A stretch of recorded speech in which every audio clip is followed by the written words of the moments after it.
Josh talking about detections and evasions. Josh, please take it away. All right. Hey, good afternoon, everybody. So my name is Josh Prager. Let me get this working.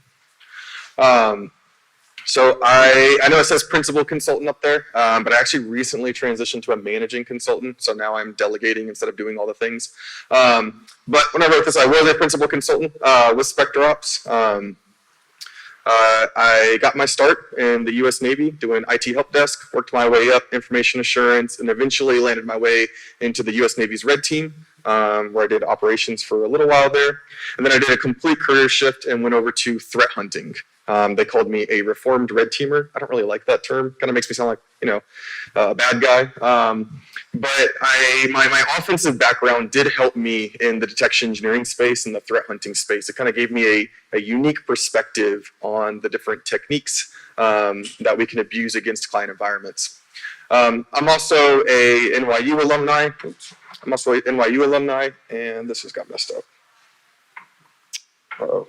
Give me a second.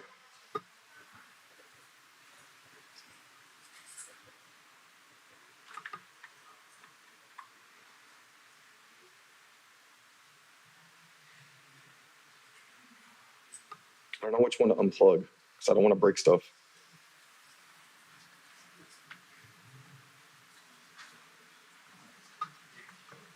Yeah, I bumped it real quick.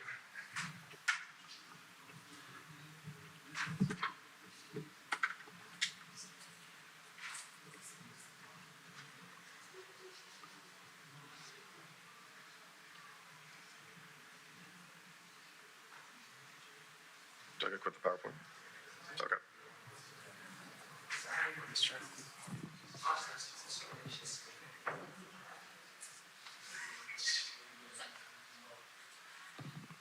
All right, I gotta be really careful, okay? It's very delicate up here. So NYU alumni, got a master's in cybersecurity. I'm a contributor to this project called Misconfiguration Manager, which is kind of like the majority of this talk. Okay, so show of hands, who has SCCM in their environment? Or who has at least heard of SCCM before? A few hands? Good deal, okay, cool. So too long didn't read. SCCM is kind of the way Microsoft prefers. Well, it used to be the way that Microsoft preferred you manage your endpoints in your environment. Now Microsoft documentation suggests you use Intune. It's a bit more secure. But a lot of organizations, a lot of clients still very much use SCCM or also known as Configuration Manager. And it was established back in like 1998. A lot of the best practices are significantly out of date. And so some of the things that SpecterOps has been working on recently is abusing SCCM and Configuration Manager in client environments. That would enable us to essentially use SCCM as our own command and control infrastructure. So a story that I tell is I was on a red team op about a year ago. Garrett Foster was on this op with me as the red team lead. And he's also one of like the more well-known researchers for configuration manager abuse. He made a tool called SCCM Hunter. And essentially what we had done very quickly within that op was complete site takeover, which I'll talk a little bit about what that means in a little bit. But we could basically do anything we wanted to any endpoint in the entire domain that was part of the SCCM site that we had compromised. And so we were at the end of this red team engagement and the client was like, hey, the blue team still hasn't caught you. Can you make some noise? Can you be like a little bit not so evasive just so they can like have some breadcrumbs to follow? And we're like, sure. So I took that one for action and I tried to do these like real default Cobalt Strike methods of lateral movement just to give them something to look for, right? And Garrett didn't know that that was the goal, was to be loud and non-evasive. And so he's like, hey, I saw you trying to laterally move this host over here. You want me to just cut you a beacon? And I'm like, what do you mean cut me a beacon? Because we had site takeover, we could essentially, just like you can push patches to an endpoint, you can push payloads to an endpoint as well. So we simply told the endpoint, hey, reach out to this file server, grab this payload that we're hosting, and execute that payload, all within the context of SCCM. And then magically my beacon appears, right?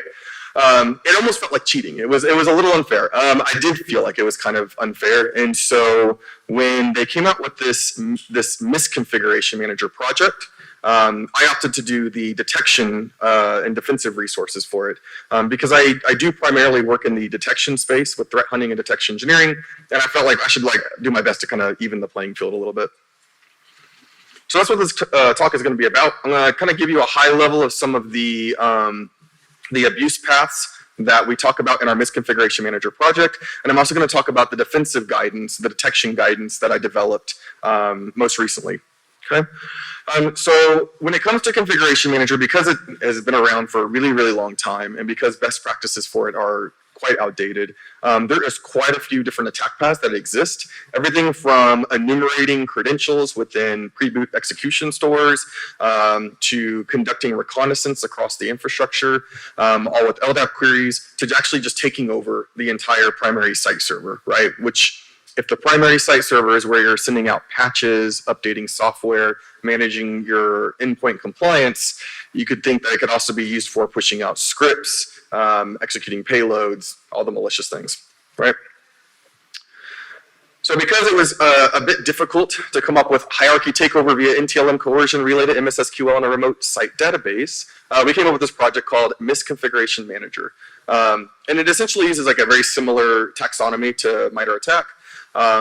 We have 5 different areas of attack techniques that we're typically looking at: reconnaissance, credential, elevation, takeover, and execution.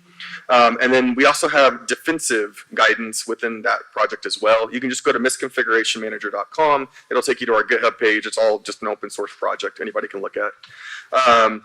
The defensive techniques, we have preventative guidance in there, so like mitigation guidance that can stop these attacks from being applicable in the first place. I've also written a lot of the detection guidance about how to write your own custom detections that focus on the abuse of SCCM. And then we also talk about some deception techniques in there as well, okay? So the original Misconfiguration Manager project was created by 3 of my coworkers at SpecterOps, Dwayne Michael, Chris Thompson, and Garrett Foster. I just simply attributed to the defensive portion of the project. Like I said, it kind of uses the similar concepts to the attack MITRE matrix, and it also contains step-by-step guidance. So if you are in here and you are an offensive practitioner and you want to know how do I abuse SCCM in my client environments, there is step-by-step guidance how to validate that these techniques can be executed, as well as step-by-step guidance for the defensive portion as well. We've mapped out quite a few techniques, and we're always constantly coming up with new ones. We're actually usually coming up with more techniques than we have time to actually jam into the database. But we are constantly working on this project. It's a really, really fun project, and it's a representative of the current and latest tradecraft that we use. We're using SCCM abuse almost on every engagement where the client has SCCM or Configuration Manager implemented. And we're very successful at it. I had someone else ask me earlier today, have I found any threat intelligence documentation showing that like adversaries are using this? I haven't found any threat intelligence indicating that adversaries are currently using Configuration Manager SCCM abuse, but that just might mean that they're able to achieve their objectives prior to needing to abuse SCCM. But abusing SCCM in most cases is what I would consider trivial. It's not. It doesn't take some kind of complex, vulnerability that exists out there. It's like things that are native to your environment that enable your environment to work successfully, like basic NTLM authentication, things like that. We as SpecterOps specialize in abuse instead of exploitation. And what I mean by that is we're often using what the client has configured in their environment against them instead of throwing some end day or 0 day at some exploit code out there. We're pretty successful at just abusing what's already been implemented successfully. So why do I care about this, right? Configuration Manager attack paths often lead to the management of critical assets. I've not yet run into a client that does not manage their tier 0 infrastructure with SCCM. So that means if I can run a script on someone's workstation, I can also run a script on someone's domain controller, right? Additionally, SCCM typically, like the client binary itself called ccmexec.exe, has the ability to run and execute at local admin privilege. So essentially they can elevate to system privilege. And with that integrity, you can dump credentials, you can generate new local admins, you can do whatever you want. There's really nothing stopping you there. And that's necessary, right? that binary has to execute with local admin to be able to install patches, execute updates, you name it, right?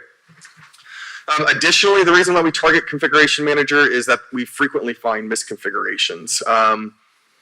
One of the folks, Chris Thompson, gave a talk at a configuration manager Microsoft focused conference about these techniques, and he was really surprised that like the audience at the end of the talk was like, yeah, that's cool, but like my goal is to make sure it works. I don't really care about defending it or stopping its abuse. And it's like, yeah, I mean, I get that. Your average security engineer is just really concerned about, does configuration manager work today as compared to yesterday versus like, can it be used as a C2 framework? So I mentioned site takeover. So site takeover is a pretty, it's pretty advantageous to red teamers and to attackers. The reason for that is a lot of times what we find is multiple sites under one centralized site server. And a lot of times each of those sites will represent maybe one to many domains. So for example, you might have the New York site, you might have the California site, and you might have the Midwest site. Each one of these sites has like 10 to 20 domains within that site, right? Site takeover is a really, really dangerous attack path because it essentially replicates the database of the site server to every other primary site server database. So if I make a change in New York, I also make that change in California. I also make that change in the Midwest sites as well. It also enables me to push whatever I want to any of those clients. So it's a very powerful domain compromise scenario if done successfully. Site takeover essentially leverages NTLM coercion and relay. There's been a lot of talk about coercion and relay recently. A lot of the more mature red teams are using coercion and relay pretty frequently. Essentially, the way it works is you trigger authentication from a particular server or a particular endpoint, and you take that triggered authentication and you just pass it on to something else. What we found as Spectre Ops is there's a lot of implementations where there is this implicit trust between two or more endpoints. A perfect example of that would be in Configuration Manager, where Configuration Manager is essentially like a front-end site server and a back-end database server, and these two implicitly trust each other. So much so that if I have rights to make a change on the database, I also have rights to change something on the site server. If I have rights to change something on the site server, I often have rights to change things on the database. What we can do with coercion and relay is I can coerce the database's credentials and shoot those over to the site server. And now the site server is implicitly trusting that authentication. And I can tell that site server to do whatever I want, such as add a new SCCM admin or add a user to RBAC admins, things like that. Okay? Another reason that takeover is so dangerous as well is typically it's going to be able to run in the context of local admin on just about every system within that site. Okay? Now, if you've never looked into SCCM before, and this is all brand new to you, that's absolutely okay. When I was doing help desk, I remember like my team lead was like, hey, this is the SCCM admin password. Make sure you protect that with your life because it could be really bad if someone messes it up. And I was like, all right, sure, but like I didn't really understand the context of it. I mean, fast forward 15 years, and now our red teams are just now getting into the point where we're abusing SCCM, and we're seeing the impact of being able to just distribute payloads at scale across multiple domains and trust boundaries all at the same time. So if this is all new to you, I'm going to do my best to kind of like explain it in a digestible way so you can understand the impact, and then also talk about the defensive guidance. Okay. All right, so what this talk is going to talk about, I'm going to talk about the new updates that I've made to the detection portion of our project. So I've written detections for monitoring application deployment, monitoring group membership changes, monitoring group membership changes within the database server itself. We'll also talk about enumeration of the SMS temp folder, monitoring the WinReg name pipe connections, and then monitoring local SCCM files that are found on every single SCCM client in your site. What we're not going to talk about is every offensive technique that is in the Misconfiguration Manager project. I'm not going to talk about specific preventative controls, and then I just don't have time to go into like super comprehensive for every part of this. But I will have time at the end for questions, so please definitely ask me questions. All right, so let's start off with monitoring application deployments. Remember I mentioned that you can push out patches, you can push out applications. If I want to, and I'm an SSCM admin, I can push calc.exe to every host if I want to. You can also do a lot of other things with it too. You can also refer to other payloads or binaries that are stored in other locations of the network. So, for example, if I have completed site takeover and I'm able to push out patches via SSCM, I can essentially tell a endpoint, such as a domain controller, hey, I have a binary that's hosted in this UNC path. Go and grab that binary and execute it, right? I can also do the same thing with scripts. But typically the operational flow for the way this works is you have to create a collection. That collection is going to have a scope of devices. You're going to create an application that matches that scope. So that's where you would say like, hey, push beacon.exe. You're going to create a deployment and you initiate that deployment, okay? We can use each one of these bullets to essentially write a detection. So we'll start off with kind of the defensive piece of this. There is a log within SSCM called the status message queue. Status message queue logs are typically not ingested by most of my clients. Out of all my clients, I've only found one that actually ingests these logs, and they were surprised that they ingested them. They didn't even know they had these logs. But most of my clients do not ingest these logs. These status message queue logs have message IDs that correspond to a collection being created, an operation being started, a push being initiated. The way that the message log works is it's essentially two different pieces of a puzzle. You have this file called the smsprov.log. It lives on the site server. Remember I told you the site server has this implicit trust to the database server. So if you were just to go and winlogbeat forward the smsprov.log file, right, you're going to see things where it says like user, and you'll see an SQL query, initiated deployment of SQL query to devices SQL query.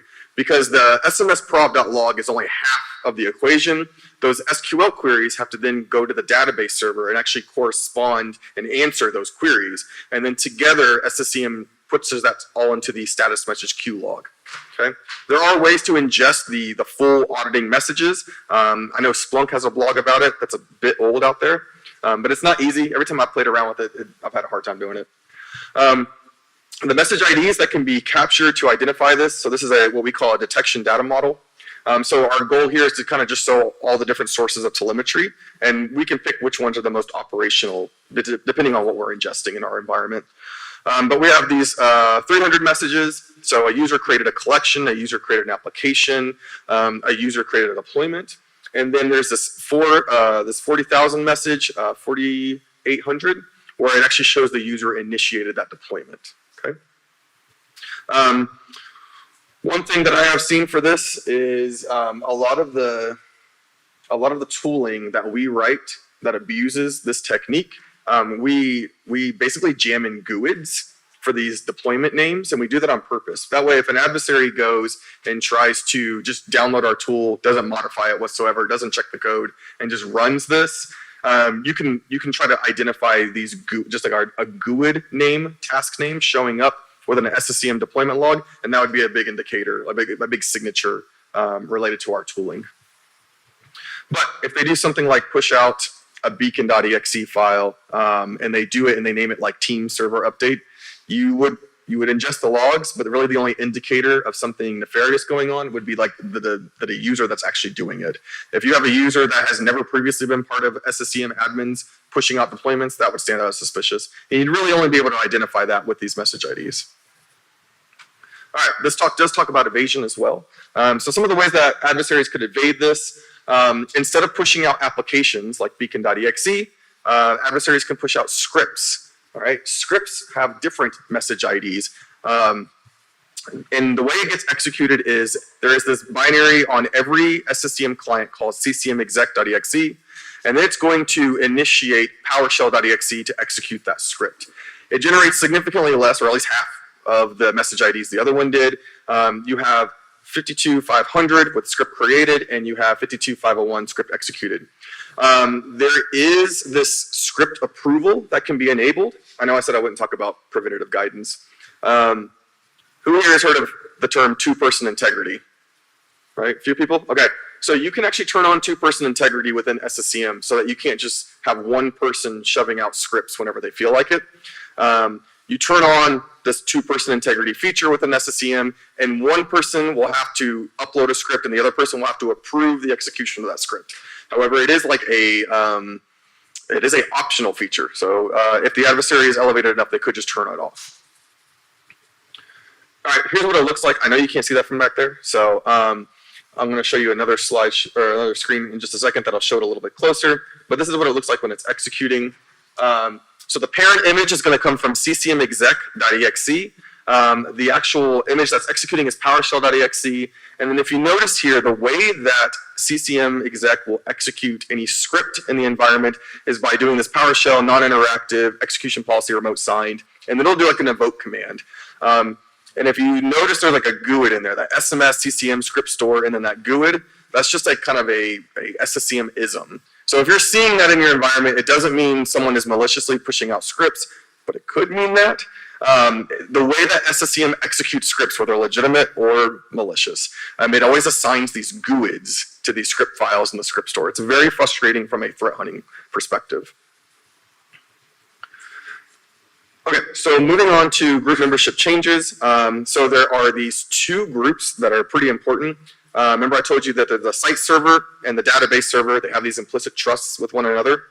So you have this local security group on the site server called SMS admins, okay? When you add a user to SMS admin's local security group, SSCM will automatically transfer that user's account over to this table in SQL called RBAC admins. And they essentially mean the same thing, the ability to read-write to a particular SMS WMI provider. It allows users to execute API calls against SSCM. Okay, this is a very juicy target to adversaries. If you don't have auditing for this local security group turned on, I highly suggest you do, because it would indicate if a user was removed or added to this group. If you add a user to this group, they would have full SSCM administrative control of your entire site. Which, remember I said the databases replicate to one another. So if you add it to one site, it replicates to all the other sites in that primary site server's domain. All right, so talking about defensive and evasion, we'll start with detection.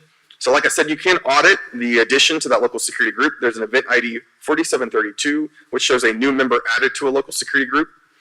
Additionally, you can set up custom SQL auditing on the SQL database server itself and indicate anytime there's an insert into that RBAC admins or RBAC extended permissions table. The custom SQL auditing is super easy to set up. It was quite trivial. If you go to the Misconfiguration Manager project and you go to that detect 6 description in there, it actually gives you an example that you can just copy and paste into your SQL database server, and it'll essentially audit those particular groups anytime there is an insert. So in this case, we see the object name RBAC admins as being the table. We see an insert into RBAC admins, and we see that this test subject 1 was the insert. All right, everything I just said in a data model, so we're not going to go over that one again. So how do adversaries evade, or if you are a red teamer, how would you evade this, right? So it's kind of difficult. There's not a way to truly evade generating that local security group auditing if they are actually auditing it. If it makes you feel any better from an offensive perspective, I have yet to actually see a client audit that local security group, though they definitely should. But typically what I see in those local security groups for the SMS admins local security group is that it is actually referring to nested groups and within Active Directory. So I usually don't see like Josh Prager is an SSCM admin in the SMS admins local security group. I'll see local security group SMS admins with a nested group of SCCM tech admins, which relates to Active Directory and distributes who those members are that way. So you're it's not really an evasion, you're just kind of trading one technique for another, but you could go after those nested security groups if you're privileged enough, instead of actually trying to manipulate that local security group. Additionally, there is a way you can just do a direct insert into the RBAC admins table, but like I said, it's trivial to turn on auditing for that, and it's very clear when someone manipulates it. All right, moving on. So this is kind of moving off of like site takeover techniques and moving on instead how to identify credentials within an SSEM environment. So show of hands, who works for a client or has worked for clients that use Pixie Boot? Okay, a few hands, cool. Pixie Boot's been around for a long time. I just worked a red team where they were like, Pixie Boot is deprecated. And I'm like, all right, well, it's still there. But the way you can essentially abuse Pixie Boot is, if you think about it, right? Pixie Boot enables us to just plug in a bunch of computers and automatically have up-to-date operating systems running on those computers. You probably need some kind of domain cred or some kind of highly privileged credential to be able to just automatically get everything on the domain up to date in the correct gold image operating system, right? So a lot of times those credentials are actually stored in these things, these like .var files. And the way that they're stored is they're stored in this distribution points SMB folder called reminst or remote install. When you configure an operating system, or when you configure an endpoint to use Pixie Boot and you plug it into the environment, if it's configured to use Pixie Boot, it's pre-programmed to basically look for a distribution point and look for this reminst share path, right?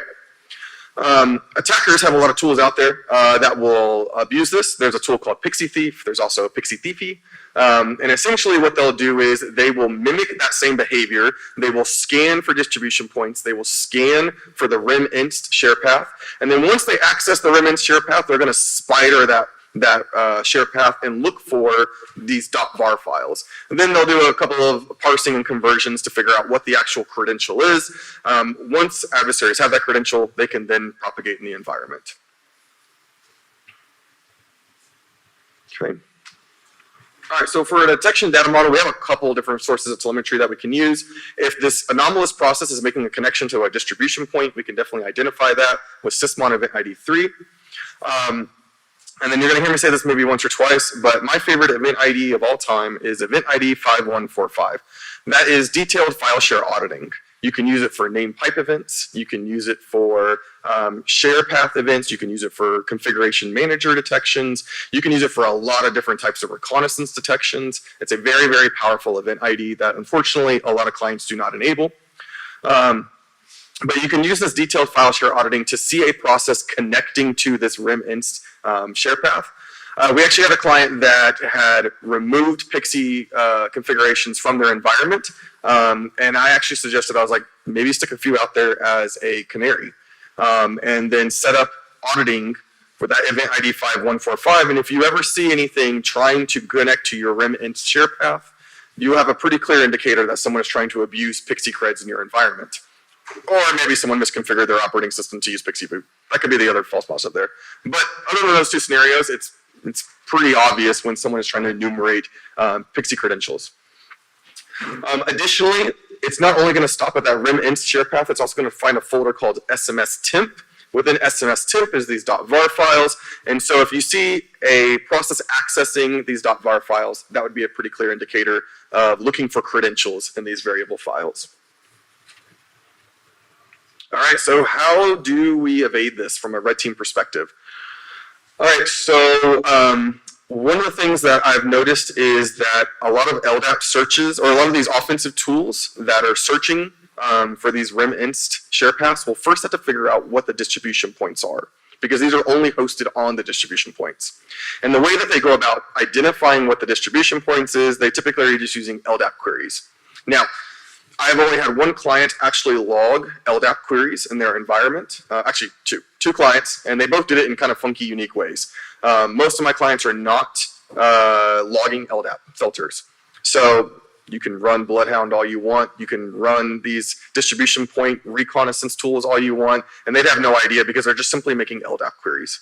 But of the really tough clients, of the really good defensive clients that are ingesting LDAP telemetry, whenever a tool is looking for the LDAP filter of object class remote install, it's pretty clear that they're looking for this remote install share path. Some alternatives, some offensive alternatives to just straight up LDAP querying the hell out of your client environment. You could do a port scan. There are specific ports that are related to SSEM Pixie credentials or Pixie boot configuration. So port 67, 68, 69, 40, 11, and 547. These are all ports that are typically open and listening on distribution points specifically. So that would be a pretty clear indicator that there is a distribution point and that it may or may not have PXE enabled. To identify if it has PXE enabled, you can just simply run a remote registry query command where you're going to query the HKLM software Microsoft SMS distribution point value, and you can look for the is PXE or PXE responder enabled or PXE installed value. If it's set to true, you know that they're using PXE, and then go about targeting them. Okay, so there are other ways that we can identify SSCM infrastructure. So part of red teaming configuration manager is it's pretty easy to figure out what the site server is. It's actually relatively trivial to figure out what the site server's distribution points and management points are in an SSCM environment. What is really darn hard is figuring out what the database server is. And remember, I told you the way that we do site takeover is with this implicit trust abuse, right? Site server trusts the database, database trusts the site server. I need to find the database server to make this work, right? It's hard to find it. There's nothing really hanging out there or dangling out there that really indicates it. But from a local perspective, you can identify what the database server is pretty quickly. So on every SSCM controlled client, so it's a client endpoint that is part of a SSCM site, it's going to have these folders called C Windows CCM. Within C Windows CCM, you're going to have all these logs. SMSTS logs, CCM cache logs, CCM setup logs. All of these will contain different points of infrastructure, DNS names for the different points of SSCM infrastructure. So starting off with remote enumeration, we can use a lot of the similar data models that we used when we're looking for that REM inst. We can use a network connection over SMB. We can look for a name pipe connection over WinReg. If you're doing a remote registry query to enumerate details about SSCM infrastructure, typically you're going to do that over the WinReg name pipe. It doesn't happen too often. I've looked in client environments, so I'm like, how often is WinReg name pipe used? And it seems pretty rare that it's natively used. There was one client that had a bunch of like really legacy applications out there, and they used WinReg name pipe pretty frequently, but that was kind of an edge case. Additionally, you can set a SACL on this HKLM software Microsoft SMS distribution point key, and you can baseline what's generating that SACL event. If you can figure out what are the things that typically enumerate this versus what would be anomalous, it's pretty easy to baseline. And then if you have LDAP queries ingested, which like I said, most clients don't, you can use this event ID 1644, and it'll show you anytime someone tries to enumerate that SSCM infrastructure. The LDAP queries that most tools use will literally be like LDAP filter query star SSCM star or star MECM star. So it stands out pretty clearly from a defensive perspective. To avoid that, I have seen a client pick us up doing SSCM infrastructure enumeration by catching us doing mass LDAP queries in a short time frame. So what they were doing was they were cataloging every LDAP query that every user made, and they had a threshold. This is what we baselined, and if anybody goes above that threshold for this amount of LDAP queries made in the environment, initiate an alert. That actually caught us one time. We had a deconfliction for that. So one offensive evasion technique would just to be simply be careful of how many LDAP queries you're making in a single point. Maybe wait a little bit, space it out a little bit. Don't just try to mass scan the environment with LDAP queries. Additionally, like I talked about, we can use the C Windows CCM and look at those logs that are local to that CCM, the SCCM client-controlled endpoint instead. All right. From a defensive capacity, we can detect anomalous read of those files. So you can set a SACL on the C Windows CCM folder, and then it's typically what I've seen is only system is the one ever querying or doing any sort of reads in these log files. If all of a sudden a domain user starts cracking open these log files, that would be kind of nefarious looking. Right? All right, so this is all the resources that I have on there. That takes me to the talk. So questions. Who's got questions? What's up? I'm on my way. I'll ask you just say your first name and your question, please.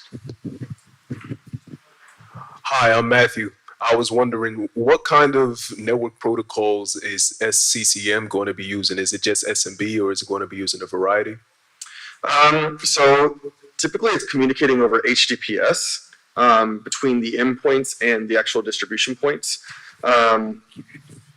There is some SMB that occurs, but it's typically going between like really weird edge cases. Between the site server and the database server, it's communicating over these like WMI SMS providers. So there's different WMI providers that can be called. The site server is communicating to the database server, the backend database server, over these WMI providers. It's called the SMS provider specifically. Anybody else got questions? There's got to be more questions. For those that haven't asked, we've asked to have the temperature turned up in this room because we weren't refrigerating lunch in here. No other questions on this? All right, that's absolutely fine. So the way I like to write my slides is I like to write them in a way where you can just download them, take them home. And if you are ever in a scenario where your boss is like, hey dude, threat hunt for SCCM abuse, or hey, I need you to write custom detections on SCCM, or you find out, I mean, you're a pen tester and you find out the client has SCCM in the environment and you're trying to remember how to do all this. I write my slides in a way to be kind of like just pulled up so you can quickly look at them as notes. You can use them as data models. You can do whatever you need with them. So I think BSides San Antonio does this thing where if you look it up on the site, like the BSides site and the different talks, I think it's in like the resources section where you can download the presentation. I'm a big fan of the Zero Nights security conference. And I always liked how I could just use any of their slides and just pull them up. And if I have to do some particular type of threat hunting engagement where I need to query things that are trying to access LSAS or whatever, I can just look up those slides. That's the way I wrote my slides as well. So definitely download them. If you find yourself in a configuration manager, offensive or defensive situation, definitely take a look at them. And also take a look at the misconfiguration manager project, because we're constantly updating it. When I have time, I try to update the detection stuff to, like I said, even the playing field. All right. Thank you all so much. All right, Josh. Thank you very much. And please accept this little token of our appreciation. And thank you very much. Job well done. It is a cold room, I know. It's a tough room, but thank you very much. Well done. And by the way, if you didn't know, these sessions are being recorded as well. I just want to make an announcement. The lot of thinking we're doing right now, so if you follow that,